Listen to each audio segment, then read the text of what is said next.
السلام عليكم، اللهم صل وسلم وبارك على سيدنا محمد وعلى اله واصحابه اجمعين. ازيك يا احلى متابعين واحلى جمهور واحلى اخوات في الدنيا، بحبكم في الله.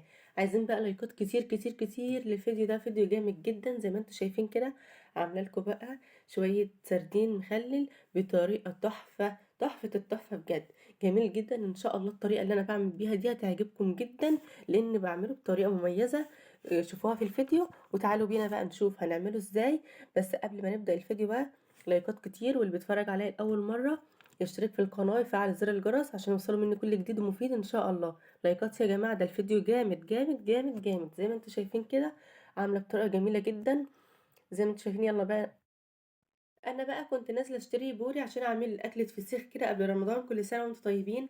فشفت السردين ده جبته، بجد كان جميل جدا. وده طبعا البوري انا جايبه 3 كيلو، ال 3 كيلو دولت عاملين الكيلو عامل 45 جنيه. جبت 3 كيلو، بجد كان جميل جدا. شايفين كان شكله حلو، وكانت السمكه سمينه كده. السمكه دي تباره، بس كانت سمينه ما شاء الله. تعرفوها ازاي ان هي تباره او كنابيت؟ بتبقى دماغها صغيره كده، وبتبقى ايه رفيعة شوية. اما الكمبوت بتبقى دماغه كبيرة، وكمان بيبقى حجمه كبير شوية عن كده. فالسمكة دي عجبتني الصراحة، وكمان كانت سمينة زي ما انتم شايفين كده ما شاء الله. السمكة حلوة.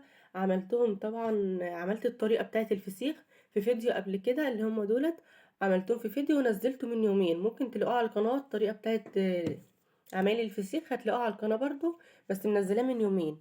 ودلوقتي انا كنت جايبه السردين بقى هعمله معاكم بطريقه جميله جدا. بعمله بيبقى حلو قوي قوي، عايزاكم تشوفوه، الطريقه بتاعته بتبقى جميله. وكمان اللي ما اتفرجش على فيديو الفسيخ ياريت يشوفوا كده، انا عاملاه بطريقه حلوه.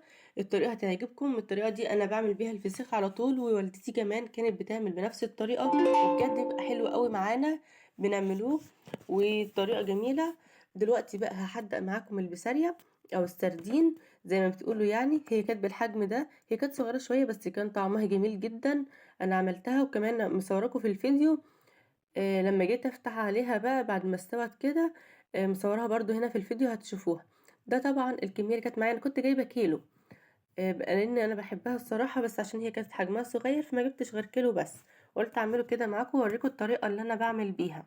طريقه جميله جدا. هشيل بقى البوري ده اركنه على جنب كده عشان نبدا ان احنا نشتغل كده في السردين ونشوف هنعملوه ازاي. معايا بقى هنا الحاجات اللي انا هشتغل بيها: الملح والشطه والزيت. دول الثلاث حاجات اللي انا بحطهم على السردين او الفسيخ. بس الفسيخ ببقى مزوده فيه حاجه كده بحطها عليه برضو عشان تحفظه وتديله لون حلو، اللي هي الكركم ببقى مزوداه عليها. اما البسارية بقى ما بحطش عليها كركم ولا حاجه. بكتفي بس بالشطه والزيت والملح وخلاص. انا كنت غسلتها كويس بقى زي ما انتم شايفين، وحطيتها في مصفى كده بطبق عشان تنزل كل الميه اللي فيها او اي حاجه فيها او رمل وكده. غسلتها كويس مرتين ثلاثه تحت الميه جاريه كده. وطبعا دلوقتي بصفيها عشان خاطر ما يبقاش فيها اي ميه. بجيب بقى اكياس او شنط زي دي كده، بتكون طبعا بيضة، وتكون يعني ما استعملتهاش قبل كده، بحيث ان هي تكون ناشفه. اهم حاجه انها تكون ناشفه عشان خاطر ما تعملش اي عفونه او ان هي تفسد معايا السردين او الفسيخ اللي احنا بنخللوه. اهم حاجه يا جماعه ما يكونش الاكياس او الحاجات اللي احنا العبوات اللي احنا هنحدق فيها السردين او الفسيخ ما يكونش فيها اي ميه خالص.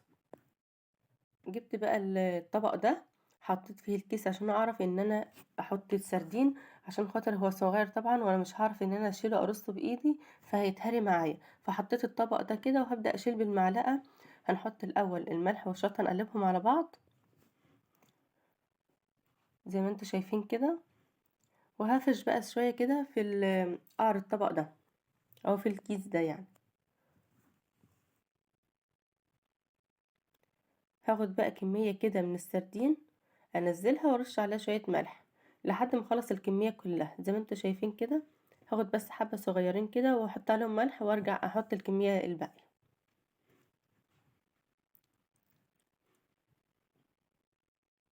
لما بيبقى بقى صغير معايا كده ما برضاش ان انا اشتغل بايدي، بشتغل بمعلقة عشان خاطر ما يتهريش معايا لانه طبعا حجمه صغير. وانا قلت برضو ما كترش عشان خاطر هو صغير، فجبت بس كيلو واحد. بس بجد بيبقى طعمه حلو قوي، وكمان بيبقى احسن ما بتشتريه من بره، وكمان موفر معاكي. يعني انا بشتريه من بره الصراحه وما بيبقاش حباه، ما بشوفه مع الناس كده ما برضاش اشتريه، لان طبعا مش ضامنه هم عاملينه ازاي وكمان ما بيبقاش عاجبني لا ريحته ولا شكله اصلا.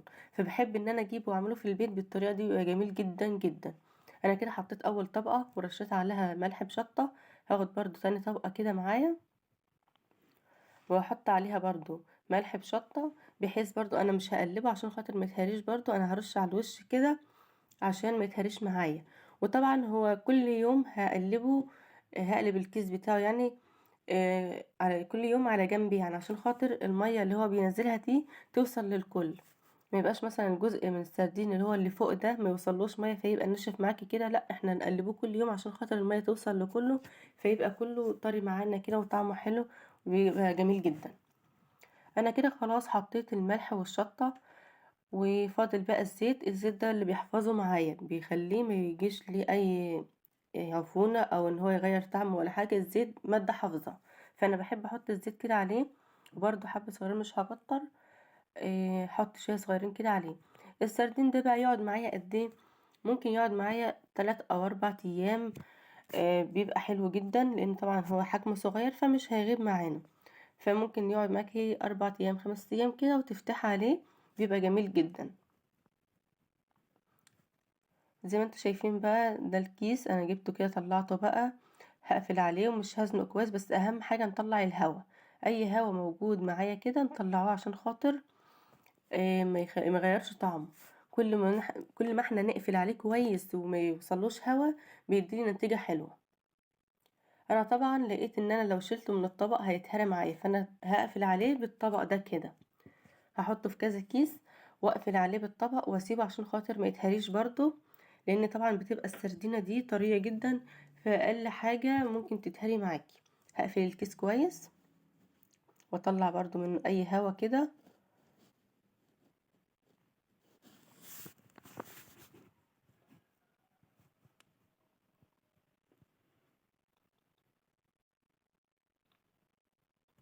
زي ما انتوا شايفين برضو ده تاني واحد.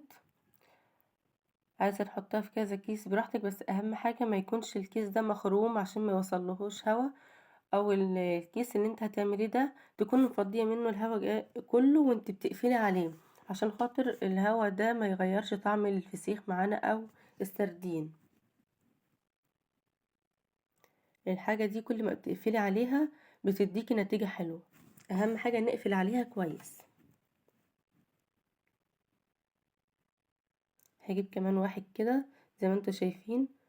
الطبق ده طبعا يحفظه معايا ما يخلوش يتهري خالص، جميلة جدا الفكرة دي.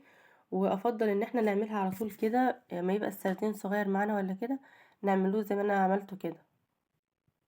هاخد كمان كيس كده واقفل عليه برضو كويس، وطبعا هفتح عليه بعد 5 ايام. زي ما قلت لكم كده، انا السردين ده فتحت عليه بعد 5 ايام وكانت النتيجة تحفة والله، كان جميل جدا. بيبقى حلو قوي. هوريهولكوا دلوقتي انا عاملة الفيديو لما ملحته ولما فتحت عليه، عشان اعمل لكم الفيديوهين مع بعض عشان تشوفوه.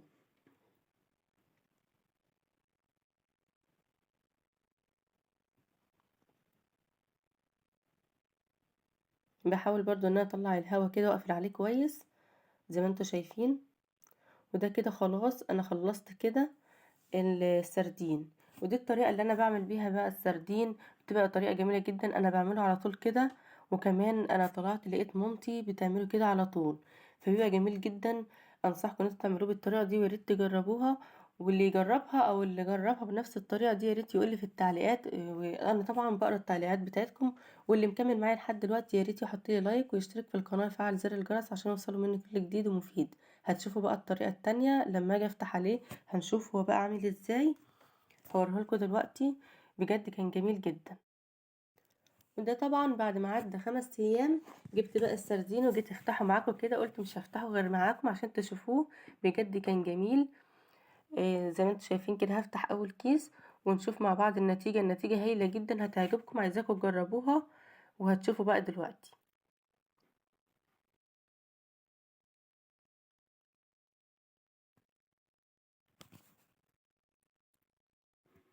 بجد الريحة جميلة جدا، والطعم كان تحفة تحفة بجد حلوة قوي. هفتح لكم بقى الكيس الاخير ده.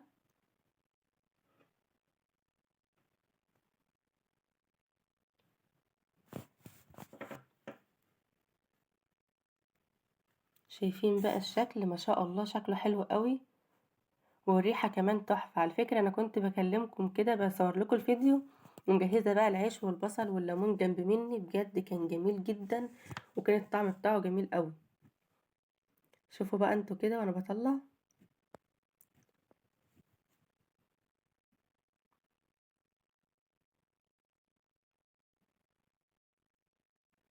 شكله جميل جدا. انا بعمل بقى السردين على طول بالطريقة دي، والفسيخ كمان جميل جدا. على فكرة فيديو الفسيخ انا نزلته، بشوفوه بقى جميل، والطريقة اللي انا بعمله بيها بتبقى حلوة قوي. شايفين بقى اللون؟ وكمان الريحة والله كانت تحفة، والطعم جميل جدا، ما كانش حادق ولا كان عادب، كان مظبوط وكان حلو قوي، بجد كان جميل. لايكات بقى يا جماعة كده للفيديو الجامد ده، عايزة لايكات كتير عشان الفيديو الجميل ده، وبجد كان طعمه حلو. انا يعني على قد ما كان طعمه حلو عايزاكم تحطوا لايكات كتير، لايك لايك للفيديو يا جماعة.